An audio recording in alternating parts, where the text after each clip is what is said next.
Hello and welcome to the Analyst dated 12th October 2024 by Vajiram and Ravi. In today's Analyst, we are going to look into these 9 set of topics which have featured in Indian Express because the Hindu edition was not available today. The handout of this very discussion would be available in the description below for your reference. Coming to our first topic, in this we'll try to understand that why a Japanese organization has been bestowed with Nobel Peace Prize this year. What is the scenario when it comes to nuclear disarmament at the global level, and what is India's stance when it comes to nuclear disarmament? Moving on to our next topic, in this we'll try to understand that what all challenges India is witnessing when it comes to ensuring free and fair elections in India. Why when it comes to ECI, it is said that it is suffering from a crisis of credibility. What all steps ECI has taken in order to make sure that elections in India are free and fair, and what all steps the government needs to take in order to make sure that the ECI is able to uphold its constitutional mandate. Coming to our last 7 set of topics, in this we'll try to decode the context in the most simple manner possible. So stay tuned. So let's begin with our first topic. What is the context? Recently, the Japanese organization Nihon Hindankyo has been bestowed with the Nobel Peace Prize of 2024. This particular topic is related to this aspect of our GS paper 2 syllabus and this aspect of our GS paper 3 syllabus. Now, this particular Japanese organization basically consists of those people who were able to survive the atomic bomb attack which occurred in Hiroshima and Nagasaki way back in 1945. So, USA basically dropped 2 nuclear bombs, little boy on Hiroshima and fat man on Nagasaki. So, the people who were able to survive these atom bomb attacks are basically referred to be as hibakusha, who are the members of this particular Japanese organization. Why this year this award was given to this Japanese organization only? Because according to this Nobel committee, which consider the nomination, this particular Japanese organization has played a remarkable role when it comes to raising the awareness with regard to the catastrophic humanitarian consequences of using nuclear weapons. And it has also contributed immensely when it comes to establishing the nuclear taboo. What are the objectives of this particular Japanese organization? So, it looks into the welfare of hibakusha, who are basically the survivor of the atom bomb attacks which took place in Hiroshima and Nagasaki. It carry out the elimination of nuclear weapons across the globe, and it looks into that due compensation is provided to the victims of the atom bomb attacks which occurred in Hiroshima and Nagasaki. Now, the first thing that we need to understand with regard to this particular concept is, what are nuclear weapons? So, these are basically the devices which release energy in an explosive manner. And 2 technologies are used for this, nuclear fusion or nuclear fission, or a combination of 2. Now, according to SIPRI report in 2022, Russia has the largest number of nuclear warheads across the globe, followed by USA. And you can also look into the data with regard to the nuclear weapons which is owned by different countries. Now, the first thing that we need to understand is why different countries value nuclear weapons so much. First and foremost, it is considered to be as a symbol of modernization. You look at India also. We are developing different ranges of Agni series, Prithvi series, Akash series, etc. And we are creating nuclear deterrents at all the levels. Airspace, sea and the lands also. Then it helps us in creating a deterrence effect also. Now, the experts have pointed out, if Ukraine would not have given up its nuclear warheads way back in 1990s, then Russia would not have dared to attack Ukraine. So, nuclear weapons basically helps us to create a deterrence, okay, so that the other countries could not think of even attacking that particular country which is having nuclear warheads. Then it helps us in establishing regional superiority also. For example, US provides defense support to South Korea. Similarly, when it comes to Indo-Pacific region also, India is also emerging as a net security provider. It is having nuclear weapons. So, such countries are able to, attain regional superiority. That is why also the country have access to nuclear weapons. Then when it comes to permanent membership to UN Security Council also, this was one of the major factor which was considered when the P5 nations were given permanent seats because they have access to nuclear warheads. Let me know in the comment section who all are these P5 countries. Okay. Then another thing that we need to understand is why there is need of nuclear disarmament. First and foremost, it leads to human casualty that we have witnessed in 1945 already, okay, in Hiroshima and Nagasaki, wherein when the USA dropped atom bombs on Hiroshima and Nagasaki, it led to killing of thousands and millions of people there. Then there are health implications also. How come? The radiations which are emitted from this nuclear explosion does not lead to health implication in that present generation, but it also have health implications when it comes to the upcoming generation, which is something which we are witnessing in Japan currently also. And if you come in contact with even minute levels of nuclear radiation, it is likely that you may develop cancer or other diseases. Then it has environmental implications also. Now, nuclear radiation can take up to tens of years to go out from the environment fully. And in this regard, scientists also say that the radiation which is emitted from these nuclear explosions can lead to permanent changes in planet's climate and atmosphere and environment. Then, if you look at the explosive strength of the nuclear warheads, the bomb which was dropped on Hiroshima and Nagasaki had the explosive strength of 15 kiloton and 25 kiloton respectively. But the nuclear warheads which the countries are having access to currently, they have immense explosive strength. Their strength is around in megatons, okay, which is equals to 1000 kilotons. Then nuclear disarmament is needed to ensure sovereign equality. Now, currently we are having two clubs, haves and have-nots. Have access to nuclear warheads, and we have bring in different measures to move in the direction of nuclear disarmament, and that basically creates two clubs, haves and have-nots. So in order to do away with this, we need to move in the direction of nuclear disarmament, because the countries, for example, we discussed recently, countries like Ukraine, which do not have nuclear warheads, they are under constant threat that they could be attacked by a country which have access to nuclear warheads. Then currently we looked into the data. Different countries are having this much of nuclear warheads. Imagine a situation wherein there is some sort of fake triggers or miscommunication between these countries. It could create a havoc when it comes to humanity. Then we know that currently educated youths are joining the non-state actors or terrorist organization, and they are well versed with the use of the internet technology. It might happen that they carry out cyber attacks when it comes to this nuclear technology, or through cyber attacks they could get access when it comes to nuclear command. And we know that when it comes to non-state actors, they do not obey any international law. So in this backdrop also, we need to move in the direction of nuclear disarmament. Now, what are the issues when it comes to the current global nuclear order? First is proliferation. Now, the countries which are already having access to nuclear weapons, they are supplying nuclear weapons to the countries which previously do not have nuclear weapons. This is something that we are witnessing under AUKUS nuclear deal also. In this, UK and US are basically providing nuclear submarines to Australia, which previously do not have access to nuclear warheads. Then there is ineffective implementation of the non-proliferation treaty. Okay. Then the countries are heavily investing when it comes to modernizing their nuclear warheads. For example, China is developing hypersonic missiles. Then China has also constructed 300 new nuclear missile silos, which is creating uncertainty when it comes to the global level. Then there are new emerging threats, as we discussed right now. The non-state actors, by carrying out cyber attacks on the nuclear facilities or on the nuclear command, they can gain access when it comes to this nuclear technology. And we know that non-state actors do not obey any international law. This could be a global security challenge. Then there could be geopolitical tensions also. Different countries are having access to nuclear warheads. If there is any sort of miscommunication or false trigger, then it could lead to greater wars, and it could be a havoc on the humanity as well.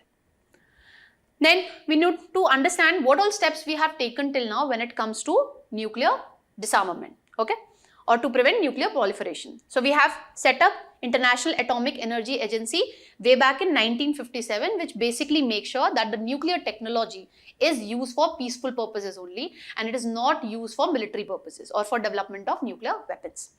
Then we have Non-Proliferation of Nuclear Weapons Treaty, which came into force in 1970. It is based on 3 pillars. First is non-proliferation, which means that if a country is having access to nuclear weapons, that is haves, they would not be supplying this nuclear technology to have-nots.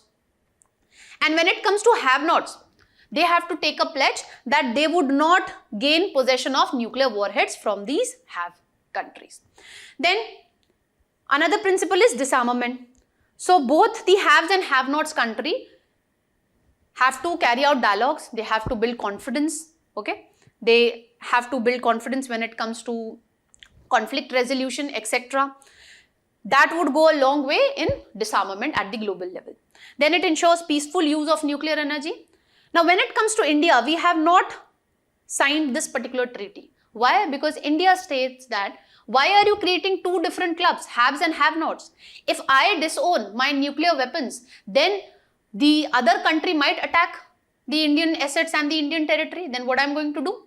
So if you really want to move in the direction of nuclear disarmament, then do away with the nuclear warheads when it comes to all the country. There should not be any such discriminatory club that is have and have-nots. Okay, so that is why India has not signed this particular treaty. Then we have Treaty on Prohibition of Nuclear Weapons of 2017, which basically prevents and prohibits illegal possession of, use, produce, transfer, acquire, deploy of nuclear weapons. So it again basically makes sure that the nuclear technology is used for peaceful purposes only. Then we have export control groupings also. For example, nuclear supplies group, for example, missile technology control regime, which basically make sure that the dual use technology, that is the nuclear fuel, do not get into wrong hands. So the countries which are having access to nuclear fuel technology, they have to make sure that they do not export this particular thing to such countries which are trying to import this nuclear fuel technology to develop nuclear weapons. Okay. Then we have Conference on Disarmament, which finally came into picture in 1979. And previously we have 3 conferences. Okay. So this was done to basically build confidence among the haves and the have-nots, and so that we can move in the direction of global nuclear disarmament. Now let's understand India's nuclear doctrine.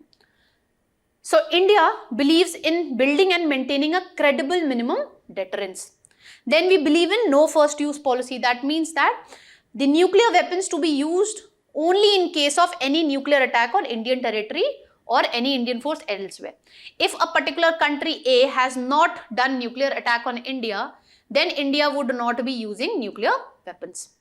And India would also not be using nuclear weapons if this particular country A has attacked on India, but it does not have nuclear weapons. Then nuclear retaliatory attacks would be authorized only by civilian political leadership through the Nuclear Command Authority.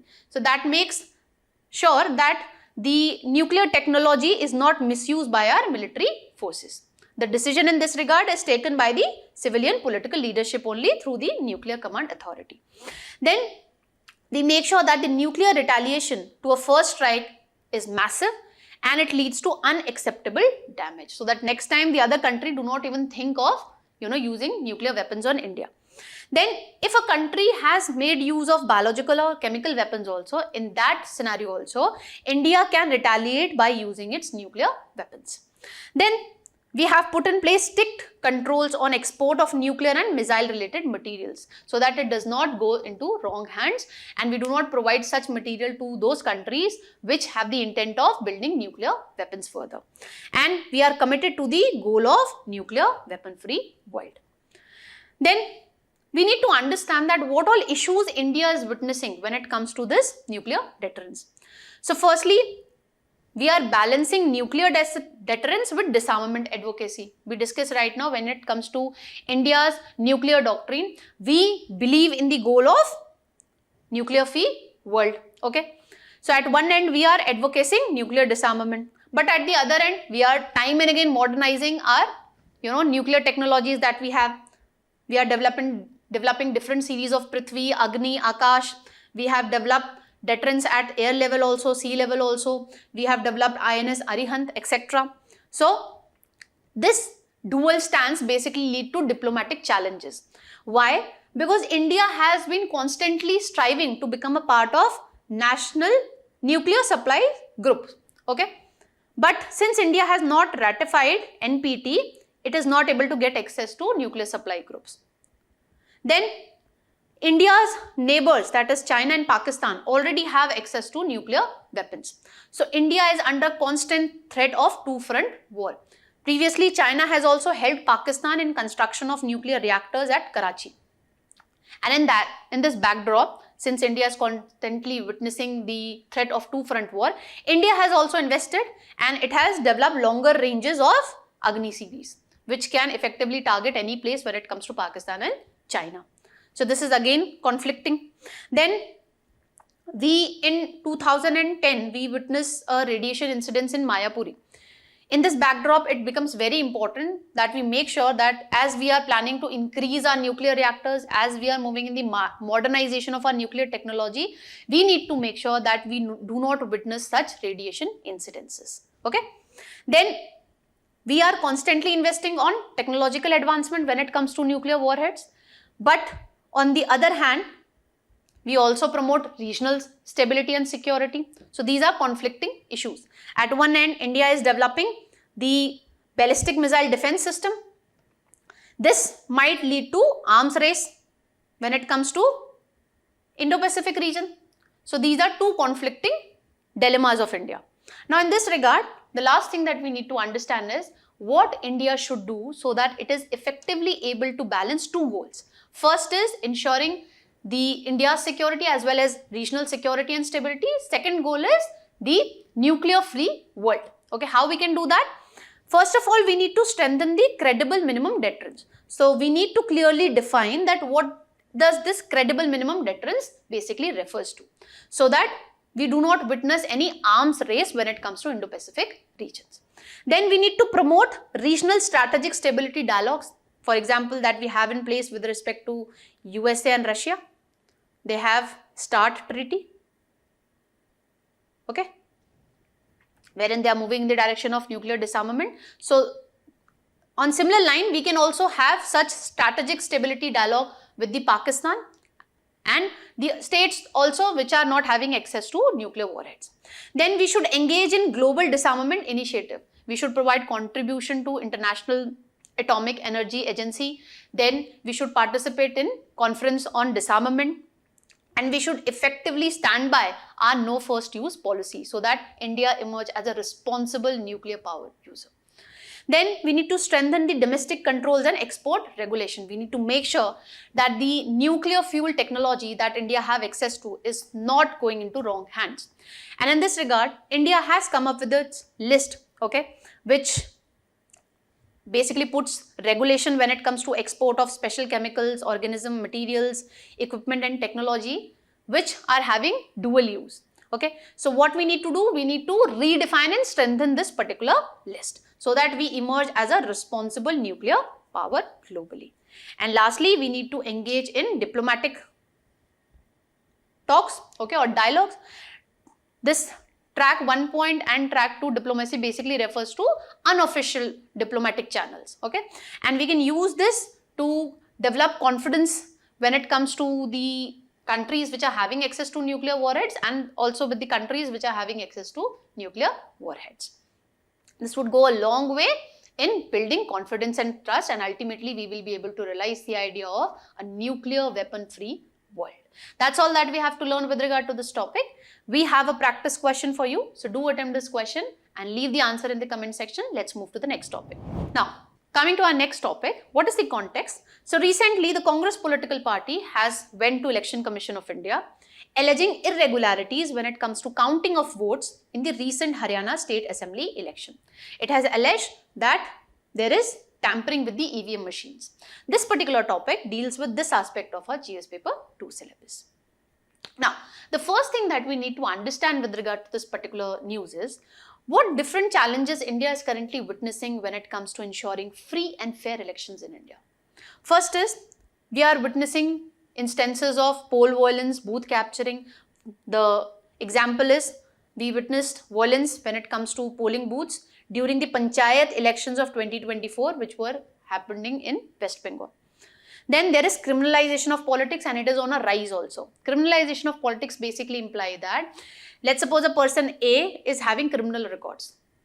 His crime has not been proven, okay? So according to law, until and unless your crime is proven, you are innocent, okay? So such people who, have committed certain crimes and they have criminal background also, they are able to enter into Indian politics and they are able to get elected also. Why this is on a rise? Because there is a nexus between the political leaders, political parties and these criminals. And another reason is there is rise in the money and muscle power. And once these people get into politics, what they do, they further their own personal interest instead of, promoting or pursuing the interest of the common public. Now, criminalization of politics is on a rise. This we can very well understand by looking at the data which has been provided by Association of Democratic Reforms, that in 24, we had only 24% of the MPs who were having pending criminal cases, and the number has now risen manyfold. It has reached to 43% when it comes to the 2019 parliamentarians. Okay. Then we have witnessed violation of RPA Act also. Now, section 126 of RPA Act 1951 basically deals with the silence period. What is silence period? So, when polling is to be done in a particular, constituency, 48 hours before polling and 1 hour after, right after the polling has ended, this is referred to be a silence period. In this, no political party is allowed to carry out any election related campaign. But what we have witnessed, that there is violation of this particular section also. So previously, when the silence period was in force in certain states, at that time, the BJP was coming up with a web series on the Honorable Prime Minister, that is Modi, a common man journey. And in this regard, various diplomats and various bureaucrats have written a letter to the President to raise this particular concern. Okay. Then there is rampant violation of Model Code of Conduct because it does not have any statutory backing. So when it comes to Election Commission of India, at max what it can do, it can ban a particular person from doing election campaigning for a certain number of time. Okay. Then when it comes to electoral finance also, we are witnessing issue because there is a rise in the black money.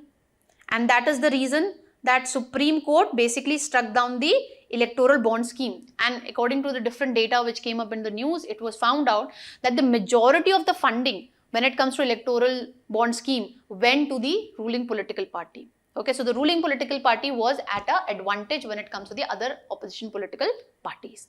And this severely, impacts the entry of honest people, okay, and the people who are independent members, the people who belong to vulnerable section like ST, OBC, women. Then what we are witnessing is freebie culture, or what we commonly call it as Revadi culture. This distorts the informed decision making of the voters. And in this regard, another issue is use of social media. What political parties are doing is they are using social media as echo chambers. So constantly you will be, looking at one particular content. Political parties would be constantly providing that content on social media and you will be exposed to that particular content. And this would, in turn affect your informed decision making when it comes to your voting choices. Previously, it was alleged that in 2018, different political parties have collaborated with Cambridge Analytica and they have collected data with regard to the Indian voters. And they use the data to manipulate the decision making or the voting choices of the voters. So these all are the challenges that we are witnessing when it comes to ensuring free and fair election in India. Now the other aspect that we need to understand is why the Election Commission of India is not able to ensure free and fair elections in India. Because it is facing certain challenges. Let's understand those challenges. First is structural challenges. Now when it comes to the appointment of the members of ECI, they are appointed by President. Previously, if you go by the constitution, President used to appoint the members of ECI based on the aid and advice given by the Union Cabinet. But recently, we have bring in a law in this regard, and based on that law, President would be appointing the members of the ECI based on the recommendation of a selection committee, which would be consisting of Honorable Prime Minister, Leader of Opposition in Lok Sabha, and a Union Cabinet Minister. Now, as you can see, the composition of this particular selection committee is tilted towards the government. So, on account of this, concerns are raised that how we'll make sure that a person who is appointed as a member of ECI is not politically biased towards the ruling party. Then when it comes to removal also, when it comes to the Chief Election Commissioner, he or she can be removed only on the ground and on the same manner on which the judge of a Supreme Court can be removed. But when it comes to the removal grounds for the other members of the Election Commission, that is the other election commissioners, they can be removed only on the recommendation of the Chief Election Commissioner. No ground has been specified neither in the Constitution nor in the Act that we have brought out with regard to the appointment procedure of the members of ECI. Okay, so these are the structural challenges which severely impacts the independent and autonomous functioning of the ECI. So that is why it is alleged that it is politically biased also towards the ruling party. Then it does not have its own independent staff. So it has to rely on the government for, to get the adequate staff so that it could carry out the election duties. Then we have discussed that as Model Code of Conduct do not have any statutory backing, so the Election Commission of India is not able to effectively enforce the Model Code of Conduct and make sure that the election is free and fair in India. Then it also lacks financial independence. Now, when it comes to expenses related to Election Commission of India, they are not charged upon the Consolidated Fund of India. So this severely impacts the financial independence of Election Commission of India. Previously in Anup Baranwal versus Union of India case, Supreme Court has advised the central government that look into this particular issue and make sure that the expenses of ECI are charged upon the Consolidated Fund of India. But central government has not taken any decision in this regard. Okay. Currently, the expenses of ECI are not charged upon the Consolidated Fund of India. Then it also lacks the authority to deregister political party. Election Commission of India do have the power to register the political parties under section 29A of RPA Act of 1951. But it does not have the power to deregister the political parties, even if they are not upholding intra-party democracy or even if they are violating the Model Code of Conduct, etc. Then when it comes to regulating the content which is circulating on social media during the political campaigning, the Election Commission of India do not have any law in place so that with the use of it could effectively monitor the content which is circulating on social media during political campaigning. And since when it comes to platforms like Telegram and WhatsApp, they use encryption code. That is another challenge wherein the Election Commission of India find it very difficult to regulate or monitor the content which is circulating on these platforms, as there is no legal backing in this regard. Now, let's just understand what all steps ECI has taken to make the elections more free and fair in India. So it has taken good action when it comes to violation of Model Code of Conduct when the elections were carried out in different states in 2024, okay, when different elections for state legislative assemblies were going on in 2024, what direction it gave. So it basically removed the photo of Honorable Prime Minister from the COVID certificates when Model Code of Conduct was enforced in these particular states. Then it has also come up with the guideline to regulate the use of social media platforms. Okay, so in that guideline, it has basically made a request to the political parties that with self-regulation, try to maintain the integrity of the elections in India. Then it has also making use of technology. For example, we have C-Vigil app. So if Model Code of Conduct is enforced in your particular electoral constituency and if you find that a particular member is violating the Model Code of Conduct, then you can register the complaint on C-Vigil app and you can also track the status of your complaint. Then it is promoting voters' education and electoral participation under sweep scheme. And on account of this, we can witness that there is an increase in voter turnout from what we used to witness in 1950s and what we are witnessing in 2019. And it has also taken very great initiatives when it comes to making the elections more accessible, especially for the disabled, for the Divyangs and for the older people. So in 2019 elections, Lok Sabha elections, what it did, it mapped the Divyang people in that particular, different electoral constituencies, the older age people, and it provided the necessary support to them. It made sure that the infrastructure at the polling station is more accessible. So it put in place wheelchairs, ramps, etc. And it also makes sure that the EVMs make use of Braille language. Now, the last thing that we need to understand is what all steps the government need to take in order to make sure that ECI is able to uphold its constitutional mandate. So first and foremost, we need to put in place an independent selection committee as was stated by the Supreme Court in Anup Baranwal versus Union of India case of 2023, wherein it stated that the selection committee should comprise of Chief Justice of India, Honorable Prime Minister and Leader of Opposition in the Lok Sabha. This would make sure that the appointment is done in an independent and transparent manner. Then we need to provide statutory safeguards to the other election commissioners. We discussed right now that when it comes to Chief Election Commissioner, he could be removed only on the ground, and in the same way, a judge of a Supreme Court is removed. Let me know what are the grounds and what is the way through which we can remove or impeach a judge of a Supreme Court. Now, what is suggested by various experts that when it comes to the other election commissioners also, we need to list down the grounds on which they can be removed. They should not be removed only on the recommendation of Chief Election Commissioner. Then we need to provide some sort of penal powers to the Election Commission of India so that it could ensure effective implementation of Model Code of Conduct, and it could also punish the political parties who are not promoting intra-party democracy. Then, in order to address the issue of rise in black money and rise in money and muscle power, it is suggested that we should move in the direction of state funding of election. Another alternative is creation of a national electoral fund. It was suggested by former Chief Election Commissioner, that is T.S. Krishnamurthy. This particular fund would be providing funding to those political parties who are able to, meet certain criteria. They have gained a lot number of votes when it comes to the elections which were previously held when it comes to Lok Sabha as well as State Legislative Assembly. The criteria which we also have in place when it comes to electoral bond scheme. Let me know what is the criteria in that electoral bond scheme. Then lastly, the Law Commission in its 255th report on electoral reforms has suggested that ECI should be provided with its independent staff so that it can effectively manage the election related works. That's all that we need to learn with regard to this particular topic. We have a practice question for you. So do practice this question and let me know the answer in the comment section. Let's move to the next topic. Now, previously, the UP government has taken a decision. It has banned the sale of liquor and meat in the Ayodhya region during the Navratri festival. Now, two sides of the view has been presented by two different people, M.A. Kalam and Shantanu Gupta. We'll be understanding what are the two different viewpoints which have been given by them. This particular article deals with this aspect of our GS paper 1 syllabus.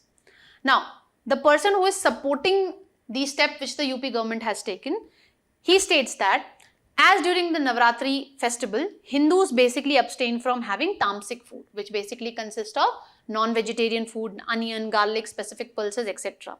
And to honor the sentiments of Hindu, the UP government has basically banned or restricted the sale of the meat as well as liquor when it comes to the Ayodhya region, especially during the Navratri festival. Now, even then, when it comes to non-veg, it was sold in certain restaurants during such period also.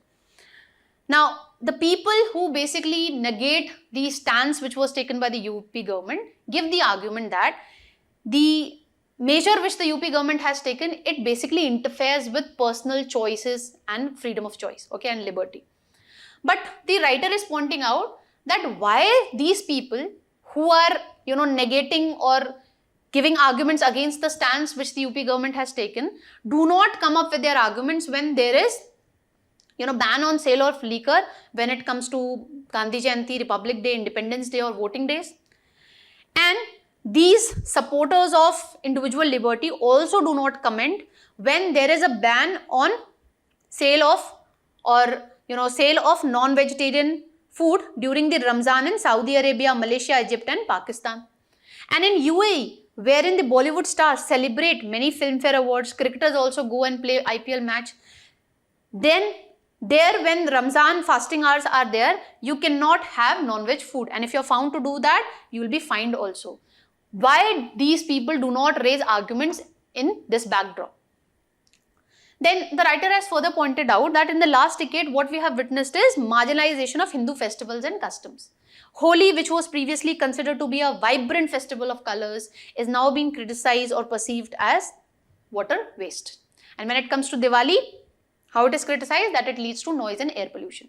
But no concerns are raised when we burst the firecrackers when India wins any cricket match or during Christmas. And festivals like Karwa Chauth and Raksha Bandhan are now seen with a regressive mindset or with a regressive view. Now, the writer has pointed out that when you look at Bhagavad Gita, it has categorized food in 3 categories: Sattvic, Rajasic and Tamasic. Sattvic food basically is a balanced diet and it is characterized by moderation, promotes health and tranquility, and it avoids extremes of flavor. Whereas Rajasic food is rich and stimulating, and it can lead to hyperactivity also and irritability also if you consume excess amount of food. And all the foods which are produced by harming the living beings, basically the meat, fish, come under the category of Rajasic and Tamasic. And even when it comes to Sattvic food, if it is prepared in a toxic environment, then it also becomes Tamasic. So it should also be avoided. We should not prepare Sattvic food in, a toxic environment. And, keeping the sentiments of Hindus in consideration, 8 holy cities in India, Rishikesh, Haridwar, Ayodhya, etc., have established year-round bans on non-vegetarian food. And the writer has further pointed out that if during festivals, if we respect each other food choices, then it would, further strengthen the communal harmony when it comes to India. Let's look into the other side of the debate. The other writer is pointing out that certain, bans on certain foods like non-vegetarian or ban on liquor interferes with the individual choices, and it also hurts the livelihoods of certain sections of the Indian population. Now, he has given the argument that historically also we have banned, let's say, liquor, we have banned the undesirable print or electronic material. But what has happened? Such material actually goes underground. And the banned and restricted material circulate more vigorously than it used to happen during the normal course when no ban was imposed on such things. So in this backdrop, the writer is basically questioning the move of the UP government, why it has banned the non-vegetarian and liquor when it comes to the Ayodhya region during Navratri festival. Further, the writer has pointed out that when we impose ban, for example, in Gujarat and Bihar, we have completely banned the sale of liquor. But have we been able to stop the consumption of liquor in these states? No, because then the liquor is brought from illegal supply from the neighboring states. Okay. Then, writer has also pointed out that there was a controversy with regard to availability of non-veg, which recently surfaced when it comes to Supreme Court canteens also. But that matter got resolved without, arising the issues of law and order or cleanliness, etc. Now, in this backdrop, the writer is arguing that if the country's apex judicial body, that is the Supreme Court and its practitioners, can continue to have non-vegetarian food even during the Navratri festival, then why we have interfered with the individual choices when it comes to the normal citizens, okay, or the common citizens. And he has pointed out that what one eats, what one wears is a personal choice, and there should be no force or compulsion in that regard. And it has also busted the myth. Normally we think that when it comes to Indian society, it is majorly a vegetarian society. But the writer has pointed out the data of National Family Health Survey 5, and he has pointed out that when you look at the data, 83% of men and 71% of the women are non-vegetarians. Further, he has pointed out that this particular decision of UP government is going to majorly impact the vulnerable sections, that is the Muslims and the Dalits, because they are the ones who are engaged as butchers and meat sellers in Uttar Pradesh. And he has further pointed out that this is also going to negatively impact the overall economy in general. He has argued that the decision which was taken by the UP government had no universal morality benchmark. Then why the UP government took this particular decision? And he has further argued that such decisions could further aggravate the social divides when it comes to Indian society rather than promoting communal harmony in India. That's all that we have to learn with regard to this particular article. Let's move to the next one. Now, previously, $1 was equal to 84 rupees. But now, Rupee has gone down. It has breached this particular exchange rate. This particular topic deals with this aspect of our prelim syllabus. Let's understand the context. Now, as I told you previously, $1 was equal to 84 rupees. Now, the rupee has depreciated. Now, the first thing that we need to understand is what is foreign exchange rate. Now, how many amounts of rupees you have to give to get 1 unit of foreign currency, that is, let's say $1, that basically refers to foreign exchange rate. Okay. So if I have to give 80 rupees to get $1, that means the foreign exchange rate between rupee and dollar is $1 equals to 80 rupees. Now, how the foreign exchange rate go up and down? In this regard, you need to understand the demand and supply. If demand of a particular currency is higher as compared to its supply, that means rise in price. So that currency would be witnessing appreciation in comparison to the other currency. And if supply of a particular currency is higher as compared to demands, it would lead to depreciation. So what has happened in India? Why rupee has depreciated when it comes to dollar? Because what we have witnessed is the foreign portfolio investors have sold their equities when it comes to Indian market. What has happened because of this? So since they are selling the equities, they are basically increasing the supply of Indian rupee, okay, as compared to the demand. This has led to depreciation. Another factor is rise in crude oil prices. It has witnessed an increase of 10% on account of the crisis which is happening in West Asia. What has happened because of this? Now when you want to import the goods, you basically demand more dollar. So dollar demand has gone up, okay, because in order to carry out the trade you need dollar.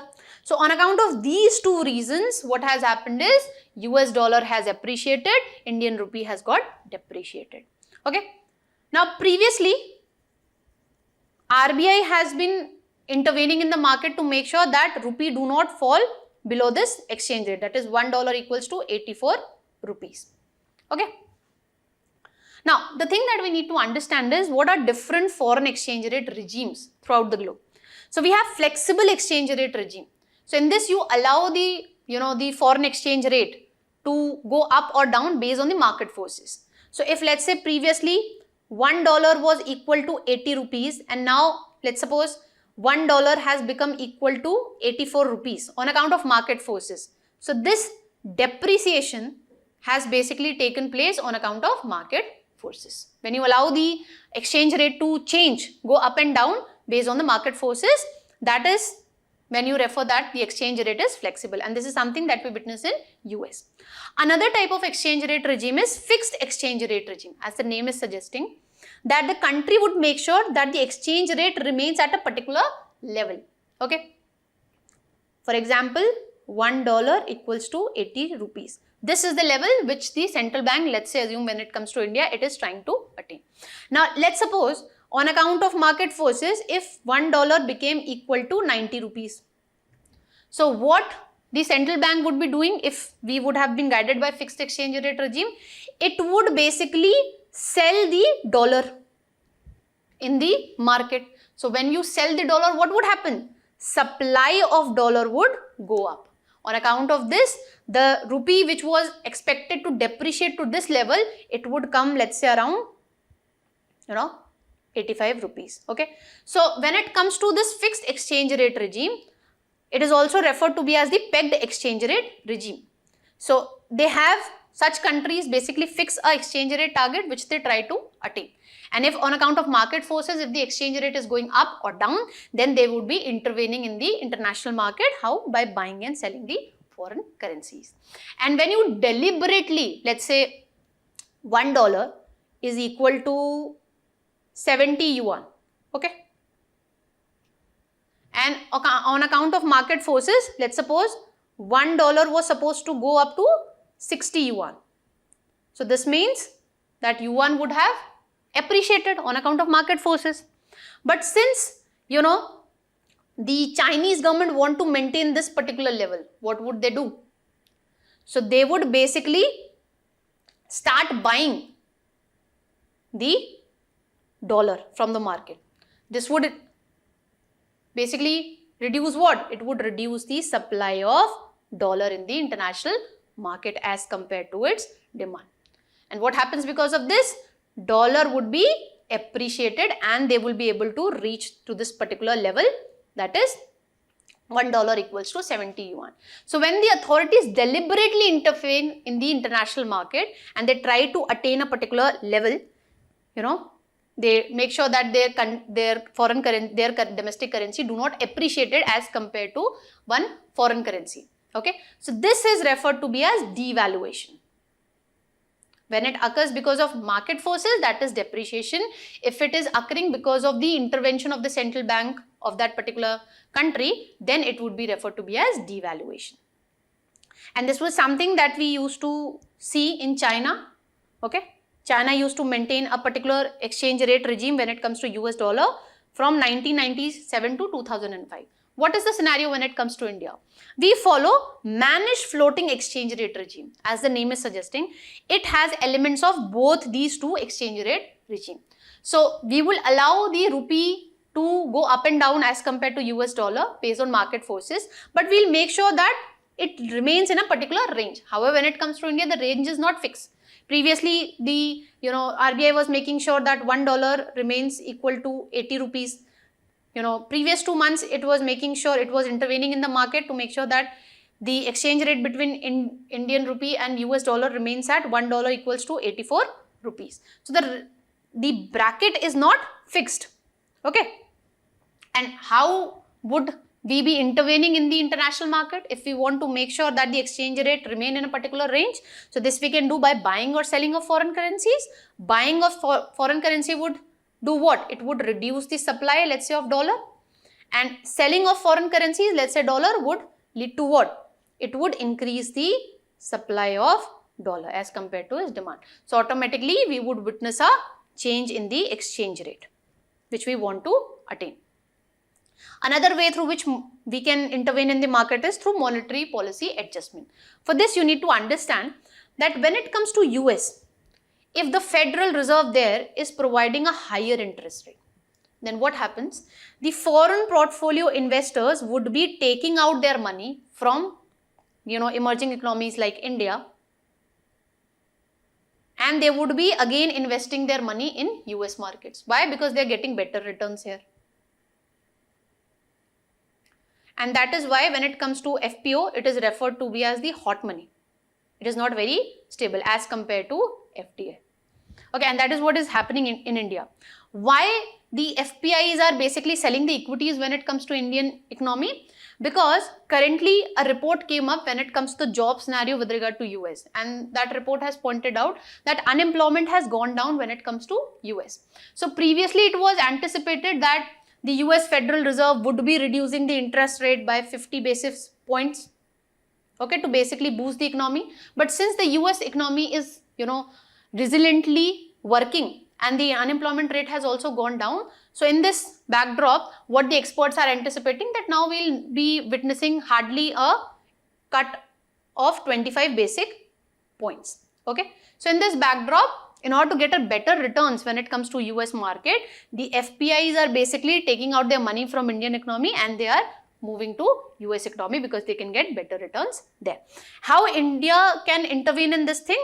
If India increases the interest rate, then we can, prevent this capital outflow. If we provide interest rate higher than the interest rate which is provided by the US Fed Reserve, then only we can make sure that the FPIs do not take out their money from the Indian market. So there are two ways through which we can intervene in the foreign exchange market. One is by buying or selling of foreign currencies. The other one is through monetary policy adjustment, that is tweaking the interest rates. And when it comes to India, we have been following this managed floating exchange rate regime from 1993 onwards. So another thing which the article has pointed out, that experts are pointing out that we might witness a downward bias when it comes to rupee in the near term. But the market does not expect a sharp decline. Why is it so? Because RBI has a healthy forex reserves. We have already breached $700 billion mark when it comes to forex reserve. What are forex reserves? So Indian foreign exchange reserves comprise of the foreign currency assets like dollar, euro, pound, etc. Okay, we also have gold. We have special drawing rights, which is basically a reserve currency with IMF. It is neither a currency nor a claim of IMF. Then what is it? It is a potential claim on the freely usable currencies of IMF members. And this SDR can be exchanged for these currencies, which is used by other members of IMF. Then we have reverse transposition. It is basically an emergency account which the members of IMF maintain with the IMF. Okay, so that they can access it at any time without agreeing to any particular condition or paying a service fee. That's all that we have to know with regard to this particular article. Let's move to the next one. Now, recently, in the backdrop of West Asia crisis, WHO has cut the world trade outlook. This particular topic deals with this aspect of our prelim syllabus and this aspect of our GS paper 2 syllabus. Now, what is the context? So, recently we are witnessing, conflicting situations in the West Asian region between Israel, Lebanon, Israel, Palestine. On account of this, WHO has basically reduced the growth forecast for the volume of global merchandise trade when it comes to 2025 to 3% from 3.3% earlier. Why? Because we are witnessing blockage when it comes to the crucial sea lanes of communication, that is Red Sea. And WTO has also warned that we might witness intensification of the conflicts when it comes to the West Asian region, and it could have adverse consequences for the global trade also and regional trade flows also. Why? Because if there are tensions in Red Sea, which is a crucial sea lane of communication, and we know that majority of the energy supplies, global energy supply basically pass through this particular region. Now, since there are tensions, you actually have to increase the insurance premiums when it comes to the ships. Okay, if you want to trade a commodity from the Red Sea region. And further, WTO has pointed out that significant escalation of the year-long conflict in West Asia earlier this month, when Israel shifted its focus to Hezbollah, and it is also carrying out military operations on Lebanon also. Now, when it comes to disruptive impact, when it comes to Red Sea, it has been contained so far, but other routes could also be affected if the conflict intensifies in the upcoming time. It is going to disrupt the energy supply. Why? Globally, because this is the region, West Asia, basically comprises of countries which are the major producers of crude oil. Okay, so this is also going to increase the price of crude oil, and this could lead to import-led inflation in emerging economies like India. It would have implications at the global level also. When it comes to Asia, WTO has pointed out that when it comes to exports from India and Vietnam, they are rising. It signals their emerging role as connecting economies. And when it comes to the other manufacturing economies, when it comes to Asia, the export from them are also rebounding. For example, when it comes to exports from China, Singapore, Republic of Korea, Japan, etc. But WTO has pointed out that the growth remains stagnant and it is expected to be flat in 2024 also. Now, the last thing that we need to understand with regard to this particular article is certain prelim facts with regard to WTO, World Trade Organization. So, it is the only global international organization which deals with rules of trade between nations. It was created after the Uruguay round negotiation which was carried out in 1986-94. It currently had 164 members, including the European Union, and the members of WTO basically consist of, or basically account for 98% of the global trade. It is headquartered in Geneva, and these are the primary functions of WTO. That is, it administers trade agreement, it acts as a forum for trade negotiation and trade disputes between two countries, it settles trade disputes also, it reviews national trade policy, okay, so that we are not favoring a particular export commodity when it comes to, let's say, India, or this could be with regard to other economies also, and it helps in building the trade capacity of developing economies. That's all that we have to know with regard to this particular article. Let's move to the next one. Now, recently, the BRO has pointed out that the widening of Gangotri Road would not be violating the Supreme Court judgment when it comes to Chardham highway project. Okay. This topic pertains to this aspect of our prelim syllabus and this aspect of our GS paper 3 syllabus. First and foremost, the thing that we need to understand is certain facts regarding Chardham project. So, what is the objective of this project? To basically improve the connectivity between the Chardham pilgrimage centers, that is your Badrinath, Kedarnath, Gangotri and Yamunotri. It is going to widen almost 900 kilometers of highway which would be connecting the pilgrimage site. And this particular project is also crucial from national security point of view. Why? Because previously what we were witnessing is China was developing a lot of infrastructure near the LAC. Okay. So in this backdrop, the government basically asked from Supreme Court to give the green light to, expansion of the highways when it comes to Chardham project. And keeping in light the national security interest, Supreme Court in its 2021 judgment has given a green light to Chardham project. In that particular judgment also, Supreme Court has pointed out, while doing so, keeping in light the security concerns, the Supreme Court has stated that keep in mind the environmental concerns of this particular project. So how it is going to, play a crucial role when it comes to national security? So the infrastructure, the road which we are going to develop under this particular project, it would be acting as a strategic feeder road which would connect the India-China border with the army camps which are situated in Dehradun and Meerut, where the missile bases and heavy machineries are located when it comes to Indian military. When it comes to implementing agencies, so these all are the implementing agencies. Now, experts have pointed out various environmental concerns when it comes to this particular project. It is going to destroy this much of forest. It is going to lead to soil degradation. And various civil societies, organization and expert have pointed out that this project is being executed bypassing mandatory environmental clearances, and the concerned implementing authorities have also not carried out the environmental impact assessment.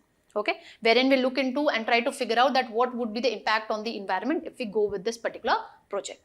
Then, since we are trying to widen the roads, this would require more evacuation and blasting, and this could make the topography more vulnerable to landslides.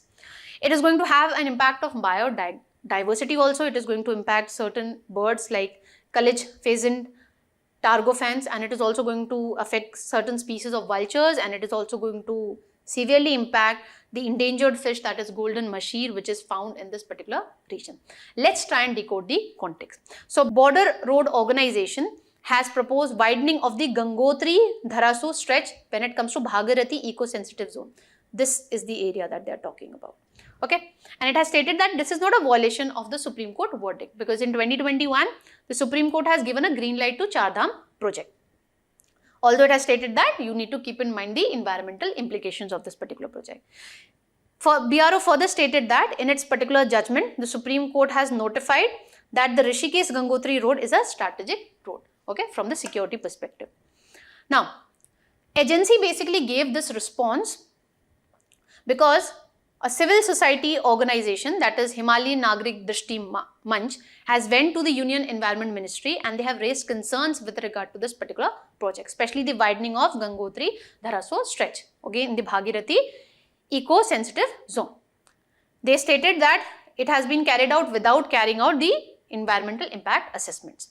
So, they have basically sought the cancellation of these two proposals, seeking forest clearances for components of widening work. And this particular Bhagirathi eco-sensitive zone is between the Gangotri and Utkarshi town.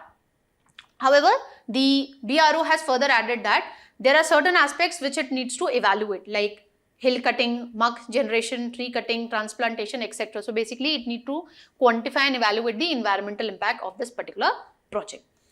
As previously, the high-powered committee which was constituted by the Supreme Court to look into this particular project has dropped Netala bypass, okay, because it has adverse environmental and social impacts. That's all that we need to know with regard to this particular article. Let's move to the next one. Now, recently what we have witnessed is the members of UN peacekeeping missions have been attacked when it comes to the Lebanon and Israel border. This particular topic is related to this aspect of our prelim syllabus. Let's understand the context. So, India has raised concerns with regard to the deteriorating security situation in parts of West Asia. Why? Because two members of the United Nations peacekeeping missions who were operating along the Lebanon and Israel border were injured. This basically was a serious incident. Previously, the Israel has made a request to the UN that you please relocate the Lebanese positions near where it said Hezbollah fighters have launched rockets into the northern Israel. Okay, what we are trying to say now, Israel has pointed out, and even the USA has pointed out, that this UN peacekeeping mission has not been able to ensure security in this particular region. It is situated near the Lebanon and Israel border. Why we are saying this? Because the Hezbollah have been able to use the territory which is situated right near the place where this UN peacekeepers are placed, and it is able to launch rockets on the Israel. So in this backdrop, what the Israel has requested to the UN, that you please relocate the position of UN peacekeepers to this particular position which is being used by the Hezbollah to launch rockets when it comes to northern Israel. Now, this particular mission was in force from 1978. It is basically, its major function is to observe the security situation. However, its mandate was widened in 2006. Now, what is this particular mission? So, it basically is United Nations Interim Peacekeeping Force. It has nearly more than 10,000 civilian and military personnel which are basically drawn from 50 countries, and its major function is to prevent violation along the border of Lebanon and Israel, which is often referred to be as the blue line. Now, when it comes to 2006, its mandate was increased. So, it was authorized to use the force to ensure that the area of operation is not utilized for hostile purposes of any kind. And it has to make sure that this area is free of any sort of weapon or fighters which can use this particular area to, launch rocket attacks or some sort of attacks on the other country. But in the past decades, as we pointed out, USA and Israel have stated that these peacekeepers have not been able to uphold the mandate. Why? Because Hezbollah has been firing rockets from an area which this particular UN peacekeepers patrol also, and it is quite near to the area where these UN peacekeepers are placed. That is the reason Israel made a request to the US that you please shift the location of these UN peacekeepers to this place A, from where the Hezbollah is launching rockets on Israel territory. So its mandate is to prevent violence in the border zone and report the breaches to UN Security Council. They are armed, but generally they are restricted to use force, and they are allowed to use force only when there is a threat to their safety and the safety of civilians in the immediate vicinity. Then what has happened right now? So in its invasion to southern Lebanon last week, Israeli military has established new positions near one of the UN peacekeeping bases. Israeli military has been firing at the Hezbollah positions from those locations, putting the peacekeepers increasingly at risk.